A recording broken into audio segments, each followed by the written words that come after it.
Friends, நான் இப்போ தான் விளாண்டு முடிச்சுட்டு வரேன். கோயம்புத்தூர்ல மழை நல்லா பெரிய சேஞ்சும் ஆயிடுச்சு. இப்போ எங்கள் வீட்டில் வந்து சிக்கன் கிரேவி சூப்பராக இருக்குது. நம்மியாக இருக்குக்கா.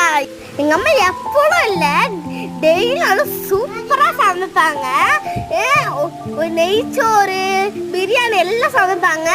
எங்கள் அம்மா பிரியாணி சமைப்பா உங்களுக்கு காட்டுறேன் வாங்க.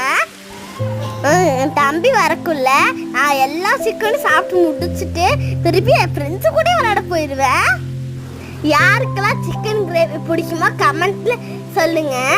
இந்த கிளைமேட் சூப்பராக இருக்கும் சிக்கன் கிரேவி. அதுக்கப்புறம் இந்த வீடியோ பிடிச்சிருந்தா லைக் பண்ணுங்க, ஷேர் பண்ணுங்க, மறக்காம அந்த பெல் பட்டன் தட்டி விட்டுரு. கூடவே நிறைய சப்போர்ட் பண்ணுங்க. லாஸ்ட்டாக அந்த பெல் பட்டனே டிக்கெட்டு தட்டி விட்டுருங்க. சப்ஸ்கிரைபும் பண்ணுங்க. Bye guys.